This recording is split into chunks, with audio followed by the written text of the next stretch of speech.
Hi, I'm Freddy DeMarco here at DeMarco School of Music for DNA Guitars. I'm with my DNA guitar, Jewel, and we're going to talk about a tip on legato playing. This is going to be about ascending up the neck on 2 strings, legato style, meaning not picking each and every note. The DNA guitars are great for legato because they're built such where I could actually get this action so low that it's so easy and buttery to play. And you need that for hammer-on pulling off. Also, I like the sustain we get off these guitars because of the way the bridge is recessed into the body. So we have really cool sustain, very easy playability, great for legato. We're going to be in the key of A major, so rather than playing a traditional A major scale like this, or even like this, we're going to play it up on 2 strings. So they're all the same notes, but we're going to start on E on the 2nd string. Even though we're in the key of A, we're starting on the 5th. And this will work for A major or any of the A major modes, which means A Ionian, which is synonymous, the same as A major, B Dorian, C sharp Frisian, D Lydian, and E Mixolydian. All these modes relate to the mother key of A. So this lick would work for any one of those modes, and it'll have a different vibe, obviously, for each mode.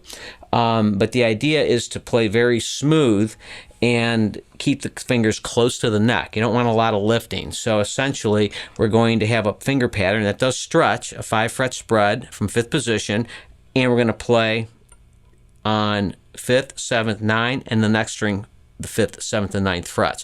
So this whole lick's cool in that way, where each position, there'll be 4 of them, the fingerings will be the same for both strings in each position. Check it out. I then move up 2 frets to 7th position. I'm going to keep my 2nd finger stretched. I'm not going to go 1, 3, 4 because I don't want to shift this shape if I don't have to. So anyways, the 2nd form is going to be off 7th position.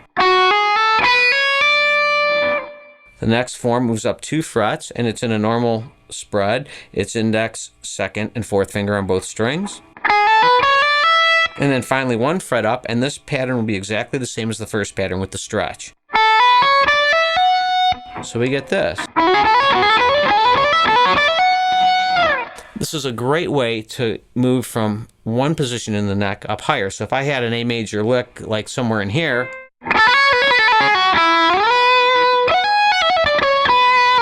that's a cool thing to do, but rather than always doing that, you may want to ascend to build up the energy and build the suspense of an ascending or even descending line. The other thing I recommend is doing patterns with these. Don't just run them straight. So I might make a pattern. It could even be an odd note grouping, but I might do something like this.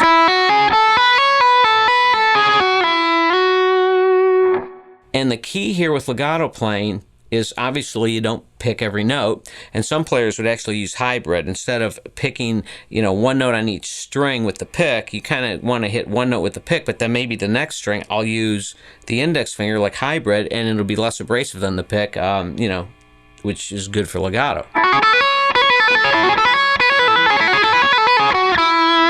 Either way, but as many hammer-ons and pull-offs as possible. So using this pattern, though, it's really key to sounding really good and having a really good legato facility is being able to go to the next position off your last note without plucking it. So if I did this,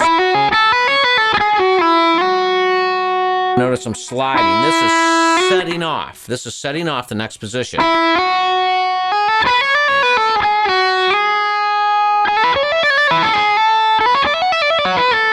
You have to have a really good control of keeping the finger pressed against the fret, but don't muscle. It should be kind of, it's not really muscle strength. It's more like dexterity strength, so very graceful. So this is employing patterns like this.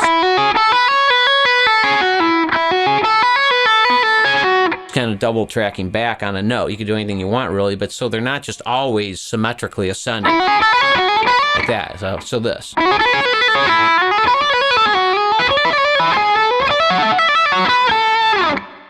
Or something like this.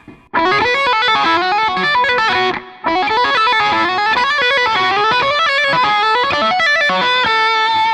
like using upstrokes on that higher string, you may have noticed.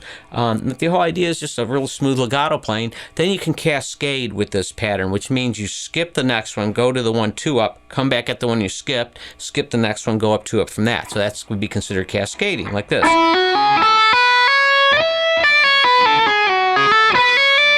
So notice how the last note of one position slides into the note of the next. So here's an example of cascading.